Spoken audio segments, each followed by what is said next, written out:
Hello there everyone and welcome, it is Niran here, and today it is time for the fourth and final, I think, FIFA 18 Career Mode Wishlist video. This is a video where I'm going to bring you 7 or 8 ideas that I would like to see implemented into Career Mode for the next title, FIFA 18. Things that weren't on FIFA 17 or that have been removed in recent years that I'd like to see back, and there are also ideas that you've been suggesting in the comments section. It's sort of a combination of things that I've wanted for a while and also things that you left in the comment section. Out of interest, if there is anything else that you'd like to see in manager mode or even maybe in player career mode as well, then make sure to drop it in the comment section. I might do a separate one, a separate sort of wish list type thing for player career mode. We'll have to wait and see. If you do go on to enjoy the video though, of course, feel free to smash the likes button and subscribe if you are new to the channel. But once again, we're just going to get straight into these ideas and get into things that really should be in FIFA. And a lot of people have been saying that a lot of the ideas I'm bringing to the table are from Football Manager, but that really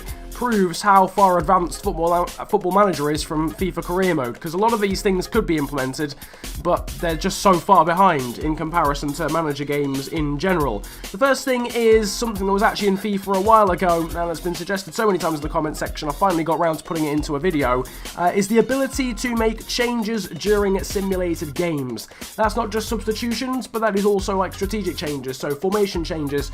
Maybe if it would be, I think if this was the case, it would be a lot better if simulated games were slower, like the visual sims were back in the day, because at the moment, if you sim a game, if you watch the sim, 90 minutes takes about 6 seconds or 10 seconds maybe, which obviously isn't, you know, that's way too short to be able to make instinctive changes when it comes to strategy. So they have to slow down the speed at which simulated games happen so that it spans over maybe the course of a minute or something like that. But if you could actually press a certain button and you'd be able to pause time and make a certain substitution or go defensive or change the formation to something more defensive if your team's gone 1-0 up or something, or whatever work ethic you want to have within the team, that'd be so much better, and it would actually influence the way in which simulated games happen. Maybe you could even have the option to actually jump into the game, intervene, like you could with visual sims back in the the FIFA 07, FIFA 08 period, where you could actually stop the sim and you could actually load into the game at that point of the game. Second point is a pretty damn simple one. Fix fixture congestion and fixtures generally.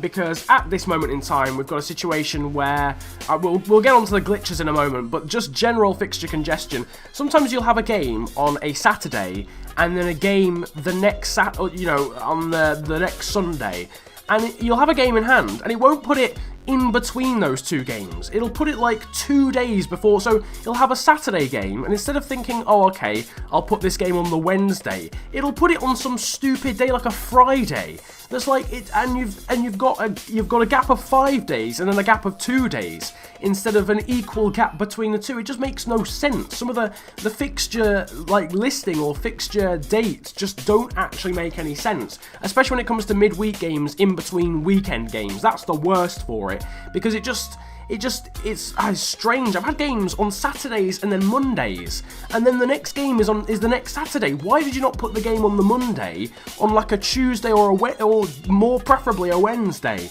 right in the middle of the week, so the actual gap between the two games is equal on either side? It makes no sense. Also, on top of that, can we get rid of this whole glitch that we get sometimes? We have 2 games in 2 days, which you would obviously never have in real life, and it's been that way on FIFA for about 3 years now. So it's not exactly a glitch that EA don't know about, because it's been brought up every single year and they've still not got rid of it, where you'll have a FA Cup tie and then the day after you'll have a Premier League tie.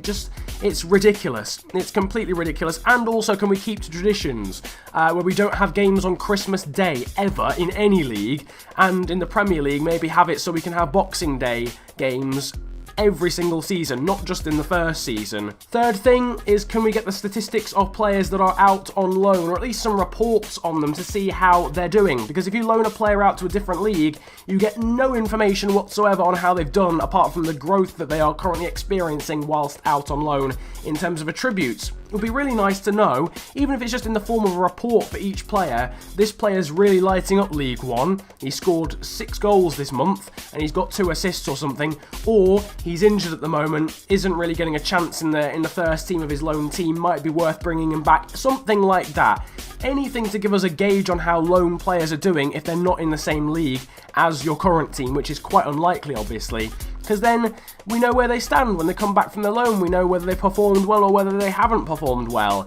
It's just a bit frustrating to have a situation where you just don't know anything about a player who's out on loan. So that would be quite nice to at least get the stats or a report on your players that are out on loan and tell you how many goals, assists, games they played throughout the season. Point number 4 is Player of the Year / Player of the Month awards. Now, we do have Team of the Week and Player of the Year technically on FIFA, but it's so inaccurate and also hidden away in the pointless news section that you barely even notice it's there.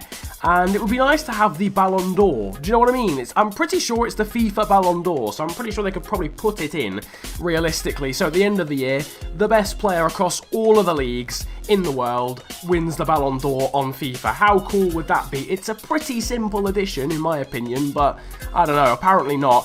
Player of the Month as well in each league would be nice as well. So the player that scores the most goals, gets the most assists, has the highest average rating or something out of more than 4 games in a month, you know, wins Player of the Month for that month. That would be quite cool as well, whether it's just for teams or whether it's across the entire league. That would be quite cool, and there's like a special like news bulletin or some sort of actually cool presented graphic instead of it just comes up on that news screen, which has been the same since like FIFA 12. Fifth thing I'm going to talk about is something that has been raised a few times, but I just think it would be quite cool. Again, it's something that's on Football Manager, and it's highlights of AI games. Not necessarily, you know, you just watch AI games because you can. You really, I mean, there's going to be people that don't want to do that. From a video production perspective, that would be quite a handy feature actually for career mode content. But obviously, I understand for the casual player, you're not exactly, you might not necessarily want to go back and watch random games from other AI teams. You might want to, but I was thinking more to do with highlights of like Goal of the Month awards and stuff that,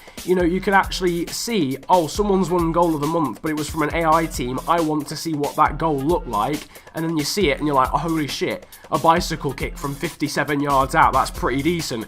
But it, you know, it's just adds something, doesn't it? It adds something to, it's a bit three-dimensional, that's what I'm saying. Instead of it just everything being about your own club, there's a little bit of an addition of, you know, things around you as well, and it would just give you stuff to do off the pitch as well, really, when it's not the transfer window, because a lot of the time, apart from training, there's just nothing to do off the pitch in career mode. So that's just a little additional thing that you could do if you want to, you know, check out Goal of the Month campaigns that don't necessarily involve your own team, maybe involve AI teams as well. Penultimate thing I'm going to talk about in this video is quicker transfer negotiations, and that is especially when it comes to deadline day, because deadline day is so frustrating. Sometimes you actually have to wait 4 hours to receive word back on a transfer bid, and when you've only got 10 hours to do a transfer on transfer deadline day anyway, it's pretty frustrating waiting 4 hours to get word back on one transfer bid. That would obviously never happen in real life. You'd obviously get word back within an hour and a half, or, you know, latest 2 hours. It's not going to take them 4 hours to think, should we accept this, should we reject it, should we counter, by which time you've lost almost half of the entire day anyway. And then you've only got one shot, and then, you know, you run out of time.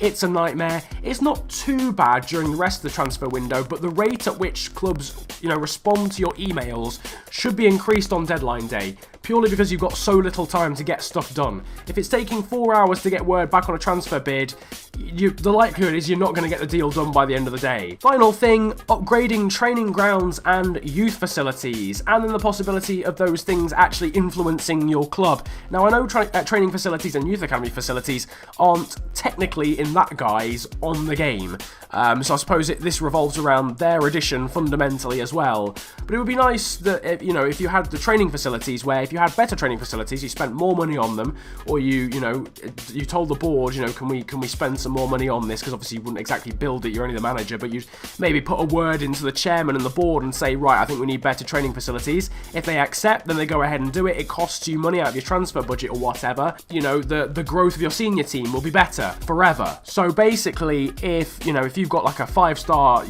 training facility, your senior players are going to grow faster than if you had a 3-star training facility. And in the same way with youth academy facilities, your young players, whilst they're in the youth academy specifically, not when they get promoted, but when they're only in the youth academy, if you've got 5-star youth academy facilities, they're going to grow quicker than if you've only got 1-star. So that would be quite cool. It actually affects the growth of your senior players and also affects the progression of your youth academy players when it comes to the youth academy facilities. That though was a suggestion in the comment section. A few of these have been suggestions in the from the comment section of the last 3 that I've done of this little mini series, but that is basically the end of this video. 7 sort of points that I would like to see, or ideas that I'd like to see in career mode, both from myself and from you guys as well. If you've got anything else that you'd like to see in the next edition of career mode, if you like, then drop it in the comment section. Like this video if you enjoyed it, subscribe if you are new to the channel, and give me some constructive feedback. If there's something you feel I could do better about this channel, or about these types of videos, or things you'd like to see on the channel, drop it in the comment section. Let me know on Twitter. My Twitter handle is in the description. It's also probably on the screen right now. You can tweet me, you can put it in the comments, and just tell me how to improve things, because I'm always open to that sort of thing. Once again though, it's been a pleasure ranting at you guys today. Have a great day, enjoy yourselves, and goodbye. Yo, biddy bang, biddy boo. Man can't fuck with the Nottingham crew. Put 1, 2, 9 holes in the queue. Wanna ride on me, you better change that route. I'm a lyrical animal straight out of the zoo. Big mate, man, big like Big Zoo. 15 going OC on my own, done it all alone. I never been a ring true. KYE, the hardest YG, my G, better know he kicks like Kung Fu. Try me, you must have won some food.